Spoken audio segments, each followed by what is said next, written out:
Okay, so our next and last speaker is Alberto Vazquez, and he's going to speak about Bayesian inference speed. Today I'm going to talk about this idea is in order to speed up the Bayesian process, the parameter estimation. I'm going to introduce somehow the genetic algorithms and combine them with the artificial neural networks in order to perform this estimation. So the main outline of my talk is essentially, well, the motivations we know are the tensions, the discrepancies, everything we already know about the problems that lambda CDM has. And I'm going to introduce a couple of models, cosmological models, just to try our algorithms or the software in order to perform the parameter estimation. Also, I'm going to use these genetic algorithms and the artificial neural networks. And I'm going to perform the analysis through the nested sampling algorithm, but it could be applicable to any other algorithms. So the motivation, as I already said, there are the tensions, anomaly, discrepancies, flux. I had a lot of words describing the problems that lambda CDM has with the data sets. So we have been working on several models as well. I think you saw this picture a couple of times already. So where we introduced this graduated dark energy, and the graduated dark energy has two peaks here. One peak corresponds to the transition of the cosmological constant to negative values, and the other peak on the posterior distribution corresponds to the lambda CDM, or the standard cosmological constant. This model initially started as graduated dark energy and then became the lambda S CDM, or the sign switching cosmological constant. But what I want you to take away from here is we have posterior distributions. I'm not going to focus on the model. I'm not going to focus on the dark energy by itself, but on the distributions, right? We have multimodal posterior distributions, which could be challenging to compute, for example, with the MCMC standard Monte Carlo process. Also, we have been working on reconstructions. I think reconstructions is one of the main topics on my research. Luis already presented this type of reconstructions. Again, this type of results corroborates the sign switching of the cosmological constant in a model-independent way. Here, we don't have any model behind, just basically beams interpolated by either tangent functions or Gaussian process. What I want you to take away from this plot is the number of parameters we use. We use 20 parameters. I think in the previous slides, he used 21, or it could be up to 30 parameters, depending on the type of reconstruction. So we have a huge dimensionality in the parameter space, right? I think there are a couple of reconstructions that use 5, 6, depending on the number of parameters. But this could be very computationally challenging to work with 20 parameters, plus the base parameters of the model, plus the nuisance parameters. In the same line, we have also been working with the scalar fields. We move away from single scalar field, canonical ones, and we also introduce the coupling constant through the two fields in order to describe the dark energy, for example. And in this case, we can somehow produce some these asymptotes, the pole on the equation of state. That means the dark energy density for the field goes through 0, right? So we have an infinity, a minus infinity on the equation of state, and then coming from the positive infinity and going to the -1. Also, I think we have tried, well, actually we have tried the two fields that interact through each other through this interaction kernel. So one field describes the dark matter. You can see the oscillation of the dark matter presented by Elsa in a couple of minutes ago. And also the other field, the other scalar fields, in this case is described by an early dark energy, by a Scordis potential. So you have early dark energy in the early times of the universe, coupled to the dark matter, so they are oscillating. You can see the high oscillations in the dark matter that are also present in the dark energy, and also the suppression on the Matepau spectrum in order to suppress the structure formation at low scales. Again, I want you to take from here, those are complex equations that we need to solve. So these are two Klein-Gordon equations that we need to use a shooting mechanism in order to find the initial conditions. Once we have found the initial conditions, we need to solve these couple Klein-Gordon equations through any other model, to any other numerical method. And this could be challenging computationally. I mean, challenging could be a couple of seconds, 1 or 2 seconds, but if we perform the parameter estimation, that becomes days or probably weeks. There are a lot of models. There are several very complex models. So in this talk, I'm going to focus on saving some time somehow through these codes in order to explore the parameter space and therefore produce some posterior distribution and perhaps also compute some Bayesian evidence. So as I said, I mean, these type of models, they can be computationally challenging. They can have a lot of parameters, extra parameters. If the potential is described by this score, this potential, we have at least 3 parameters.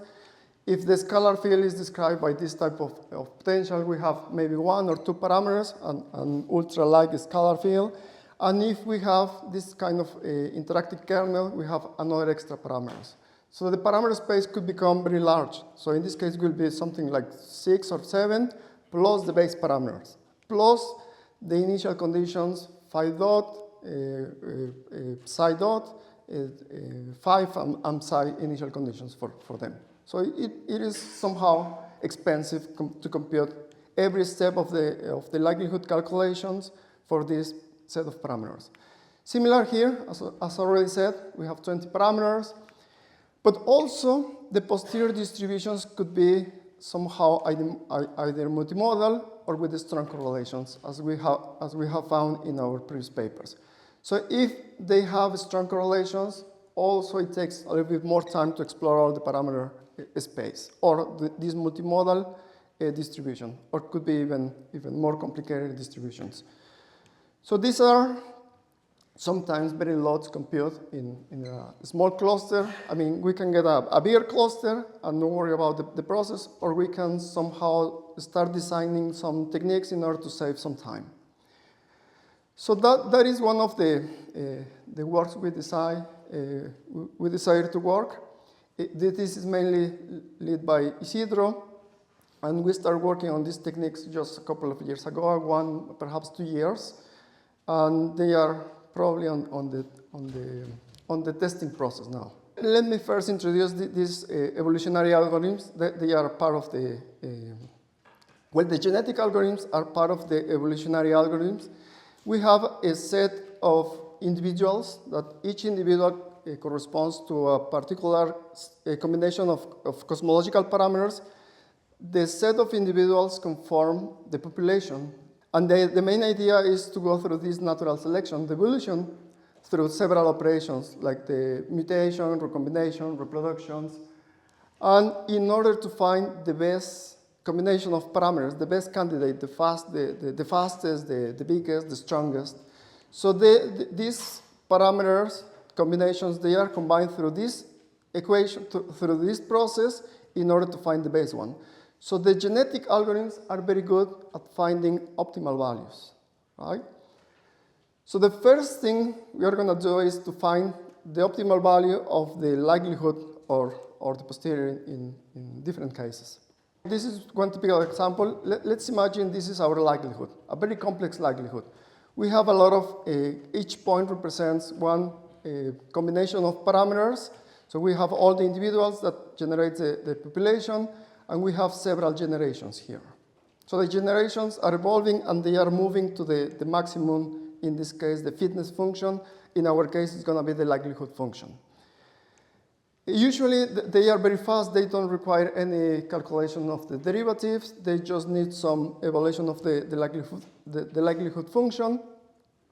And we're also going to take advantage of all the history through the generations. This could be useful in order to train the network, right? We may find the maximum likelihood and then use all the individual points to the history in order to train the artificial neural network later on. So this is one example.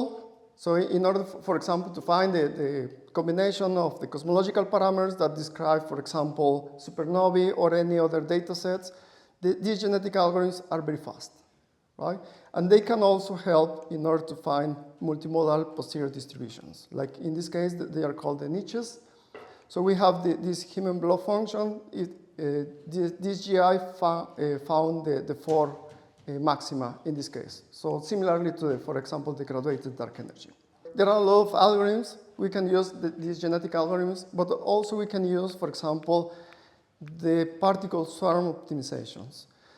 This is a very nice technique. I'm not going to describe it right now, but all the particles are moving like collectively, and they are talking to each other in order to find, for example, the maximum over here, right? So you can find also different maxima at different level of the, for example, in the multimodal likelihood, and they work pretty well. So, and they are really fast. Another topic is the artificial neural networks. And the idea is basically similar to the evolutionary algorithms. We have some features, some characteristics initially. They go through several processes, several operations, and then we need to compare it with the output. In this case, we have the weights, activation functions, and then we have to connect all the neurons through the nodes and in order to generate the architecture.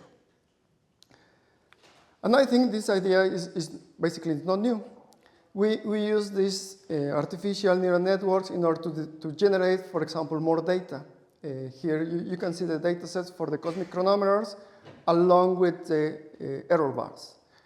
But the interesting part here is we can also generate covariance matrices, like in this case. I mean, we can train the network in order to generate figures, images. In this case, an image is the covariance matrix.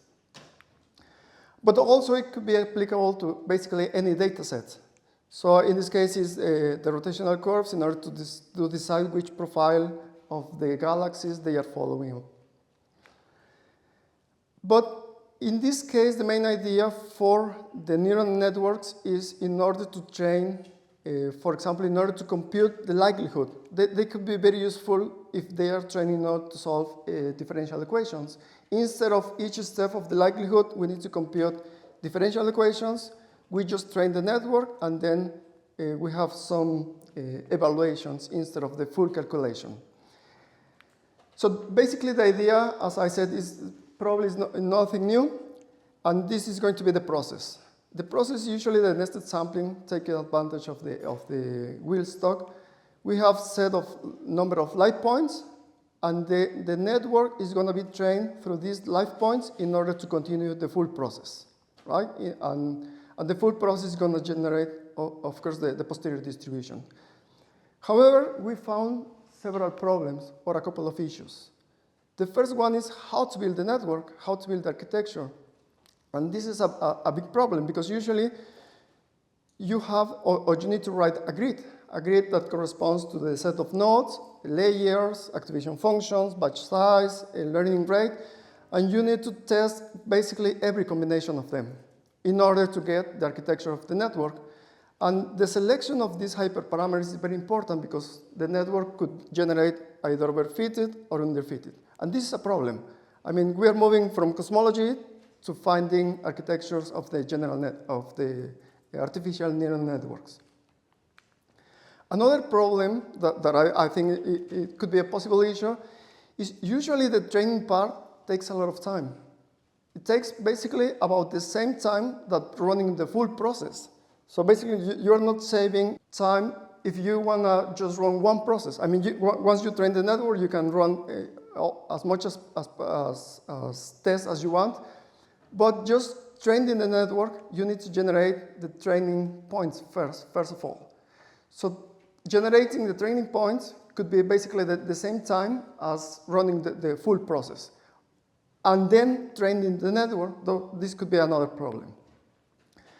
And the problem could be related to the distribution, because if you have a distribution of random points throughout the parameter space, you cannot probably get the accuracy you want. you would like to know first where the peak might be, or the peaks, in order to have more accuracy on your training points that are going to evolve till the end, right? So this is one decision we need to take. We don't want to generate random points at the beginning because the network is not going to achieve the accuracy that we want to. Probably not an issue, but we need to somehow monitor the accuracy through several steps. Because once you train the network, well, once you have the architecture, train the network, you run the full process and you wait till the end. And at the end, you compare the results with the original results. And finally, it's what happens if we increase the priors or we add extra parameters. We need to go back again. And we need to build another one, once again, the architecture. We need to decide the training points. We need to do basically everything once again. So it could be ideal if we have a way to basically automate all the process. Like there's no human contact with all the process, but everything is decided by the computer.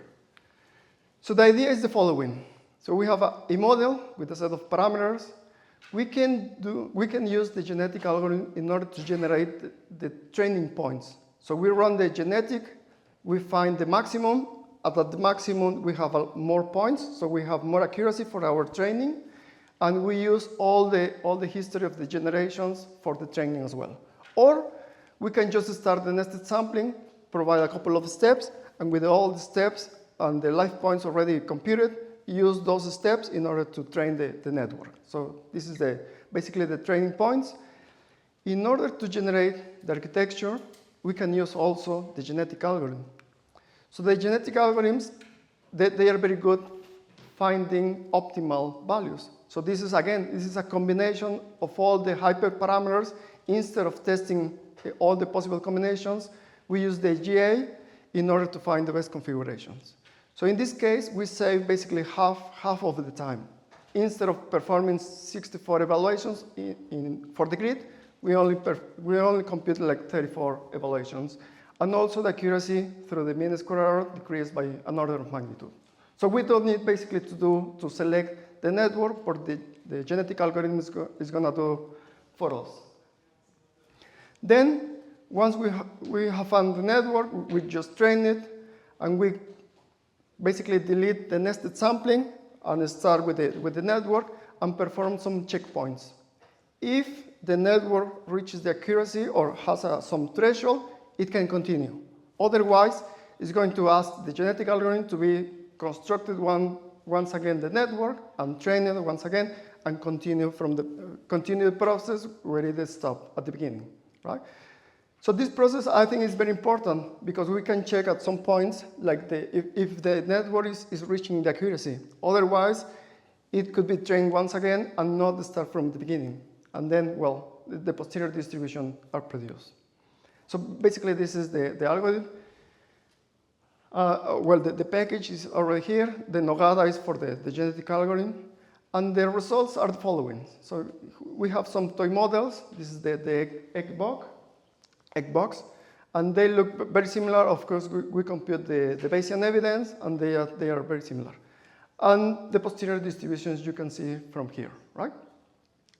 And we have, say, about 20–30% of time of the total time. The total time meaning selecting the network, training the network, and the full process for the Bayesian evidence. We can somehow trade off accuracy and time. If we would like to save a lot of time, but somehow losing some accuracy, we start the network once the steps are already done. Or if we like some accuracy, we can just check the network, whether the network is working or not, every couple of hundred of steps. And basically, everything is once we have everything in place, we can now go back to my complex models and perhaps analyze a couple of them, test more complex models. This is just basically the Lambda CDM with lot of extra parameters. But we can go back and test all the models, perhaps increase the dimensionality, or maybe use the genetic algorithm in order to train some other more complex networks like the autoencoders. And everything is here in the code, in the GitHub Isidro or mine. And well, let me thank to everyone and the organizers as well.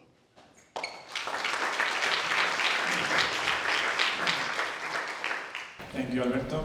You have time for some questions or comments? Hi, thank you for the nice talk. It's a very small question that I have. So, before the genetic algorithm, you generate training points around the maximum likelihood. Is that correct? Yes.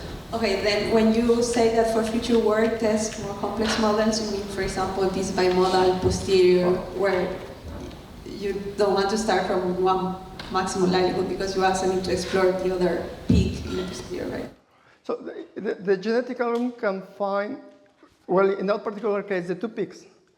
So it will find the two peaks, and the history will be around the two peaks, so you will have more precision or accuracy around those peaks, and then explore, train the network more accurately at those particular points.